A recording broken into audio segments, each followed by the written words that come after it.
Angingibingelele wonke umlaleli olalele namhlanje. Namhlanje ngifisa ukukhuluma ngesoccer.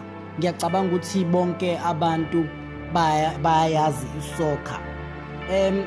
Kunomdlalo owake wenzeka ngabo 2003-2002.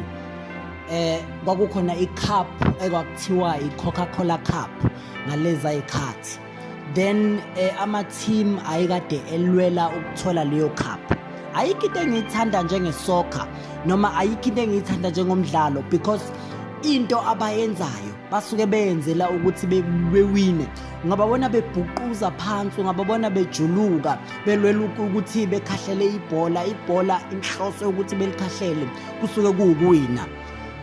Kulomdlalo engikhuluma ngawo weCoca-Cola Cup owenzeka kwakudlala iKaizer Chiefs nenye i-team. iKaizer Chiefs ngalesa sikhathi kwabe sekufanele ukuthi ihlulwe. Ukuhlulwa kweKaizer Chiefs kwakuwukuthi iyayiluza icup. Kwakuwukuthi icup ayitholi, itholwa yile enye i-team. Then kwabe sekuqhubeka umdlalo, waqhubeka umdlalo.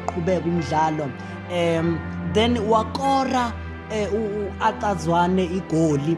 Then wayesethi mase ikorile yayisiya draw, kwase kuba i-draw. Then kwabe sekuthi sekuyophela umdlalo, kwabe sekucaca manje ukuthi no, sekubhede ngempela. Kwathi usuzophela nje umdlalo, uJabu Pule wavele washaya igoli elawinisa iKaizer Chiefs yaze yathola iCoca-Cola Cup.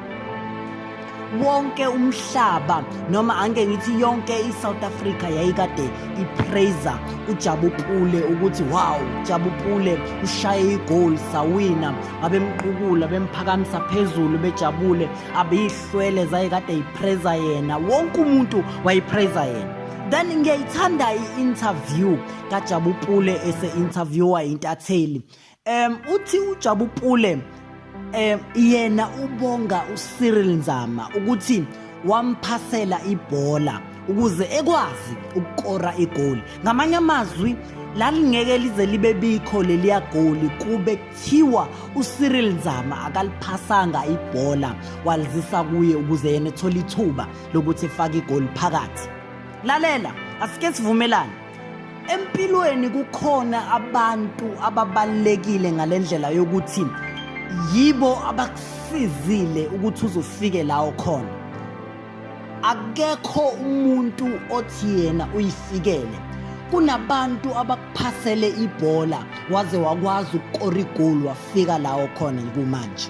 Kukhona abantu abakusizile waze wafika kule level yempilo sokuyo. Kunabantu abakusizile waze waba ulosomabhizinisi owuye njengamanje. Kunabantu abakusizile waze waba ilomuntu njengamanje ofundile isifundiso ohlonishwayo.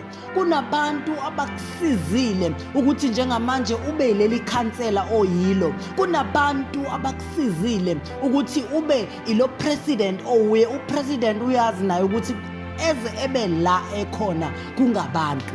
Asike sivumelane la ukuthi empilweni kunabantu ekungafanele ukuthi ubakhohlwe.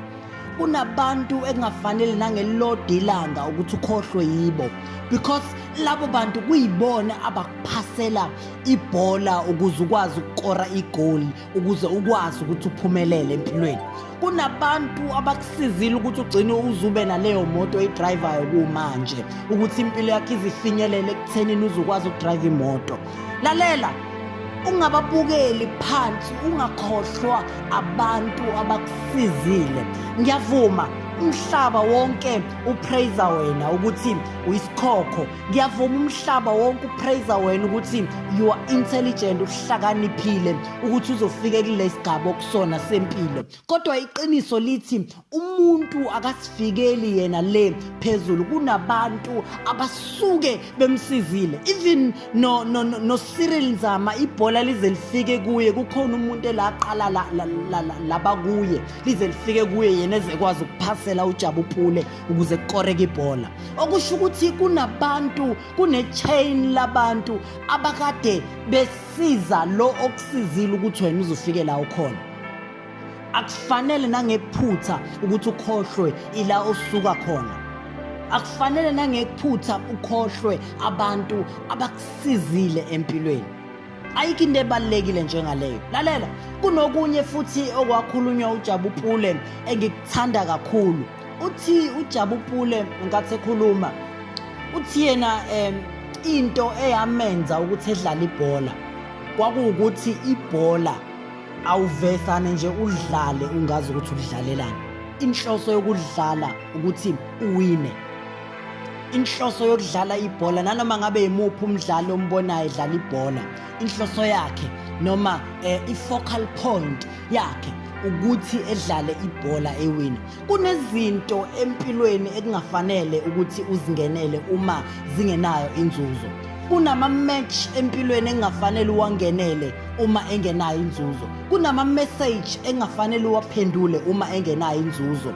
Kunabantu abazokukhulumisa bekulwise ungayijoyini ifight yabo uma inzuzo yayo ingekho. Lalela, not ngoba uyigwala, not ngoba ungakwazi ukudlala ibhola, kodwa iproblem ukuthi uzo waste energy yakho entweni engeke izikhokhele lutho. Lalela, not ngoba uyigwala, not ngoba usaba ukuthi ubaphendule, not ngoba ungenawo amazwi okubaphendula, kodwa ingenxa yokuthi ifight ozoyilwa ayizukukunikeza nzuzo. Kunezinto empilweni ekungafanele uzilwe ngoba azisoze zakunikeza inzuzo. Ngiyamthanda uDavide ebuza ukuthi ngabe uzotholani umuntu ozonqoba lo mfilisti, ngabe uzotholani? Wayi-understanda ukuthi impi nanoma ngabe yiphi ekufanele ngiyilwe, impi ezonginikeza inzuzo qala, impi ezonginikeza inzuzo. Ungayilwi impi engeke ize ikunikeze lutho empilweni. Amen.